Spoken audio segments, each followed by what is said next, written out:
Kula nuwun sedulur sugeng pepanggihan malih kaliyan kula Tubagus Purnama. Rahayu, rahayu, rahayu ingkang sami pinanggih. Sedulur semua, pantas saja ketika ada map Terra Infinita, jutaan masyarakat Indonesia memperdebatkan.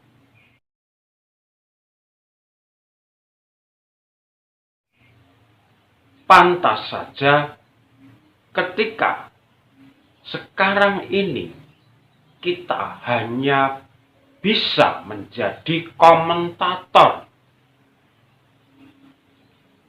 Pantas saja ilmuwan-ilmuwan dari Indonesia ini sangat jarang. Dan kita suka sekali dengan perdebatan. Pantas saja kalau moral dan mental kita buruk. Sebetulnya apa yang menyebabkan hal ini? Monggo kita simak videonya.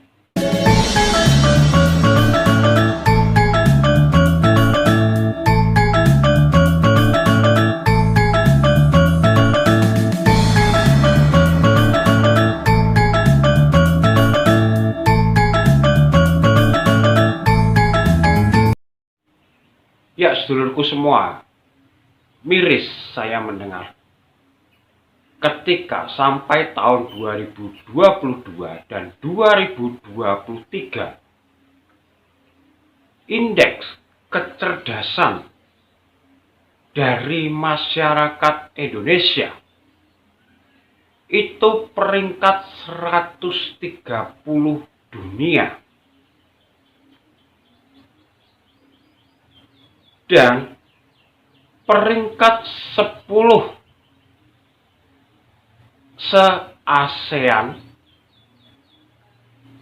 di atas Timor Leste sedikit, dengan rata-rata IQ orang Indonesia adalah 78,49, sama dengan Timor Leste, adik negara tetangga kita.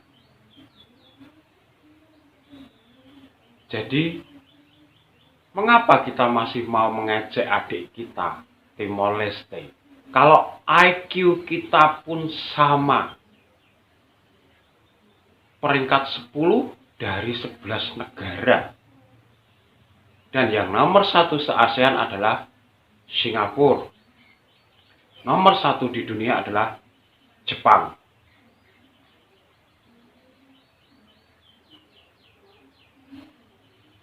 Nah, miris lagi ketika rata-rata kecerdasan itu harusnya minimal 100. Sedangkan kita 78,49. Ini artinya, mohon maaf saya bukan bermaksud menghina, artinya kita sudah di atas sedikit dari orang debil atau disleksia. Jadi IQ kita itu hampir setara dengan gorila atau simpanse yang rata-rata 80-90. Ini telah dilakukan oleh penelitian kepada gorila yang bernama Coco. Nah, sedulur, inilah yang menyebabkan di negara kita ini jarang ada ilmuwan tumbuh. Inilah yang menyebabkan kita lebih suka berdebat daripada mencari problem solving, penyelesaian. Karena kita malas untuk mencari penyelesaian dari permasalahan hidup kita. Dan yang ada hanya perdebatan.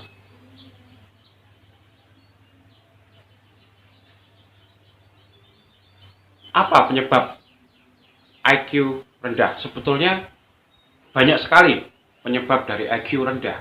Tapi saya hanya mengambil 2 yang pokok. Yang pertama adalah stunting. Tanpa disadari, Indonesia ini mempunyai pengetahuan gizi yang buruk. Jadi, 20% dari anak Indonesia ini adalah stunting, gizi buruk.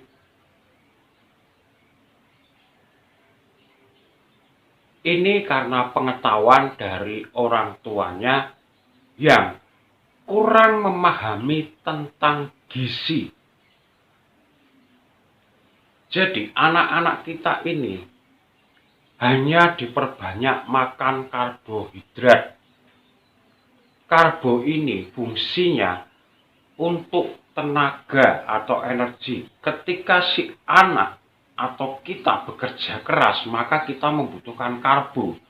Tetapi ketika si anak membutuhkan pikiran yang untuk bekerja, maka sebetulnya karbo ini dikurangi, diperbanyaklah protein dan zat-zat gizi yang dibutuhkan yang lainnya selain karbo.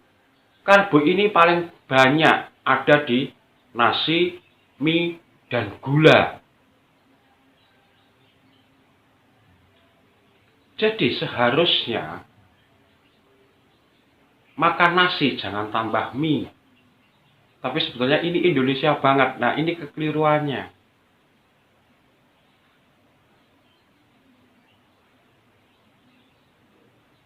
Baik, dan stunting ini rata-rata disebabkan oleh kemiskinan. Karena kemiskinan, maka membuat kita tidak paham tentang gizi. Itu yang pertama. Yang kedua adalah dunia pendidikan. Para pendidik, para guru, para pengajar, para dosen itu tidak diajarkan bagaimana ilmu psikologi sosial, psikologi anak.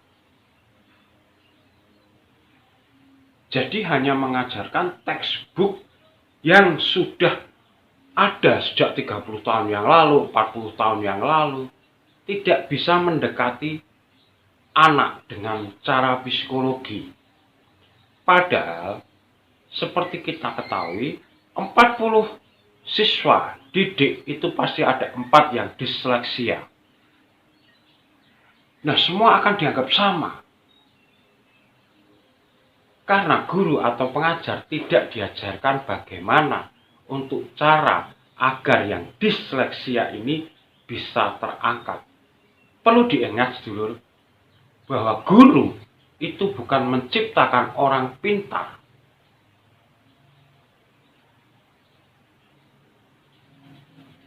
Tapi harusnya menciptakan orang-orang yang dengan kemampuan untuk menyelesaikan permasalahan dalam hidupnya.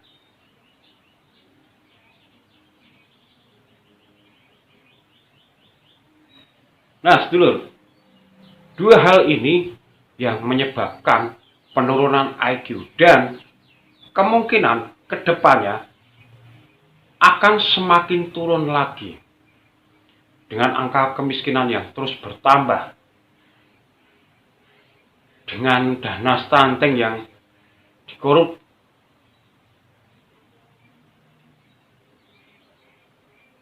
Jadi ini sangat berbahaya, apalagi ketika nanti AI sudah berjalan secara global dan menyeluruh.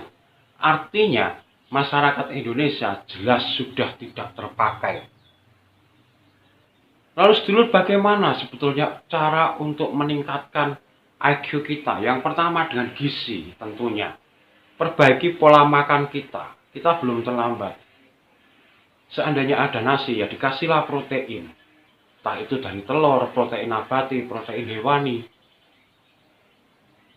Kemudian sedulur, yang penting adalah latihlah si anak untuk dapatkan jalan keluar untuk segala permasalahan yang dihadapi.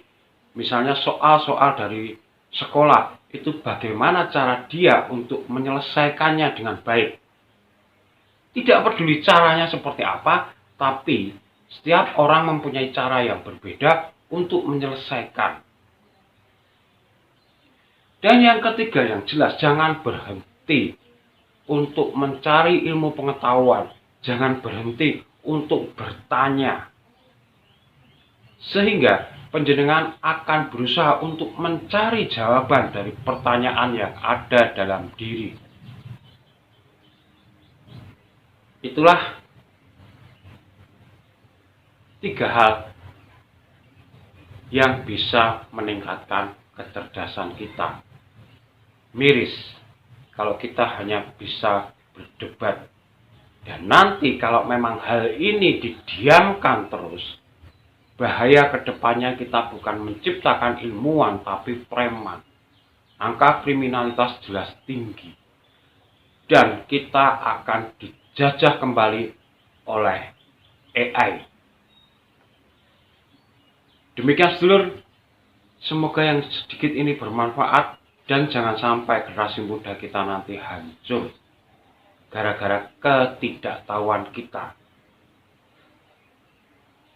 Sehingga nantinya mudah untuk dikontrol oleh orang-orang yang ber-IQ tinggi, berkecerdasan tinggi. Namun sayangnya, maaf, mungkin sedikit joke saja bahwa IQ saya 115, jadi tidak termasuk di rata-rata paling bawah. Demikian, kalau ada salah kata saya mohon maaf yang sebesar-besarnya. Tetap terus dukung channel ini agar dapat berkembang dengan like, subscribe, dan komen, karena dukungan panjenengan sangat berarti bagi perkembangan channel ini. Saya, Tubagus Purnama, mengucapkan rahayu, rahayu, rahayu. Matur nuwun.